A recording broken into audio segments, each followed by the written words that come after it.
Hi, welcome to my video. This is a new series. I'll be making a track completely from scratch. And in this video, I'll be starting with the drums. If you have any questions, please feel free to post them in the comment section below. Now let's go!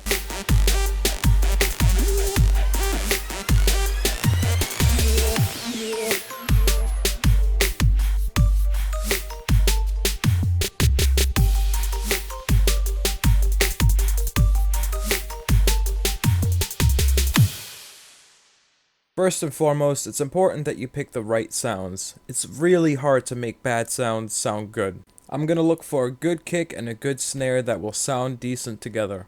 To add a sample, simply drag and drop it into an empty spot in your pattern sequencer. You can right-click the channel and choose Rename to give your channel a new name and a new color to make things more organized for yourself. You can also drag sounds onto your song sequencer to have a more visual layout of your WAV files. You can stretch the sample with the stretch function under the waveform toolbar.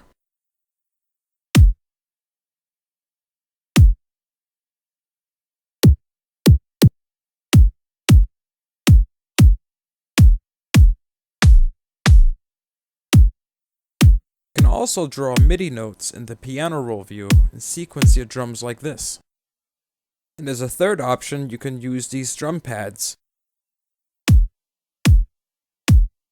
I'll just draw in these two notes for now until I get the rest of the beat going. Anyway, let me go find a dope snare. Oh, and by the way, this sample pack will be in the description for you to download for free.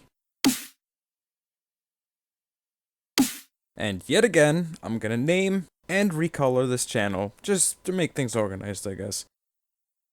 Now I'll draw two MIDI notes for the snare, one on the second beat and one on the fourth beat. You can choose which pattern you want to paste into the song sequencer up here.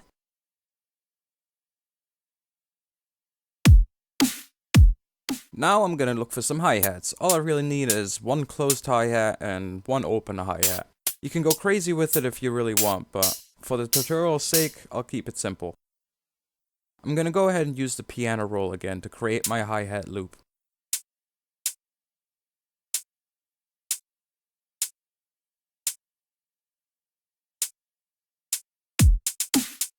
To create a cool hi-hat groove, you can just loop the beat over and mess around with it.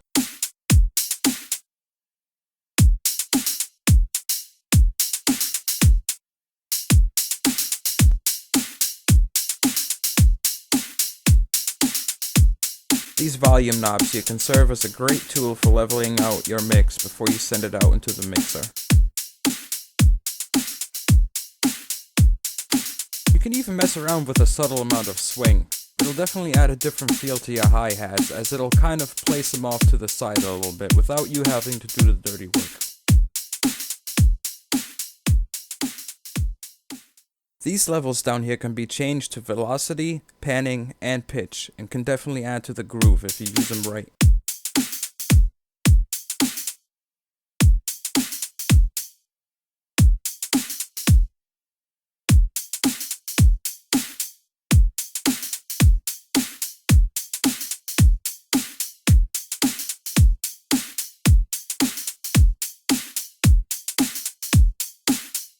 Messing with the velocities can add to the groove by making it feel more real and add to the movement of the beat.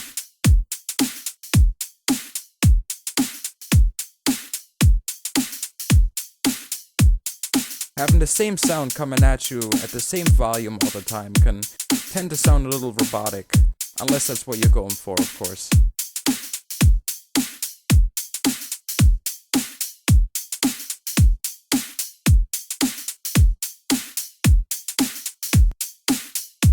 So I hope you can already hear that this added a little bit of movement just by adding some swing, messing with the pitch, and the velocities of the notes. Now is a good time to start adding some variation to the kick.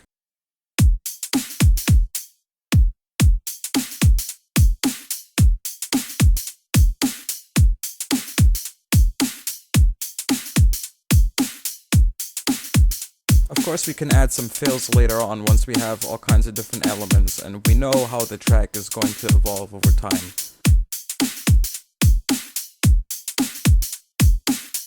Another cool thing you can do to spice up your beat a little bit is add some percussion sounds. But I'll be careful not to overdo it, as it can really take up a little bit too much of the mix and start to sound a little random if you don't really have the rhythm down and stuff.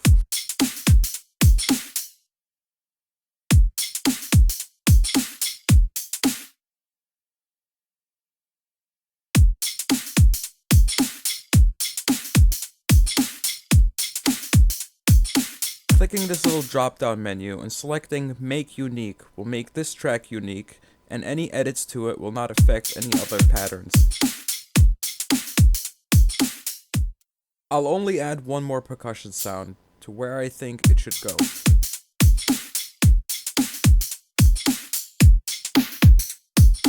Now I'll mess around with the percussion's pitch and velocity like I did with the hi-hats.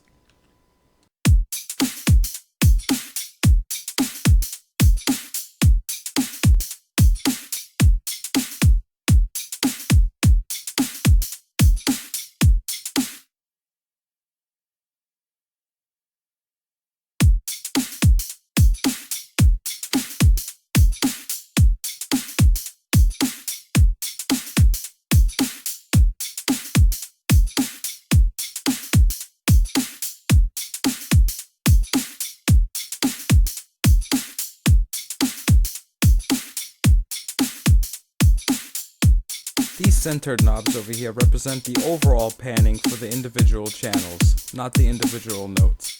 It can be a nice effect to mess around with them and kind of pan them out in different directions. It'll sit nice in your mix, and it'll kind of clear up the center of your mix for later elements that we'll add. A lot of the time, subtlety can be key. To send a channel to our mixer slot, simply select it to go to its property windows. In the corner you can see the M, representing that it's right now linked to the main channel. By scrolling you can select which channel slot you want to go to in the FX mixer. I already pre-named all my channels and I set it up to be a template. By selecting multiple channels you can go into your FX mixer, right click, select channel routing, and from there send them all either into one channel or send them in order from the channels you selected. Or you can use the shortcut Ctrl and L and Shift Ctrl and L respectively.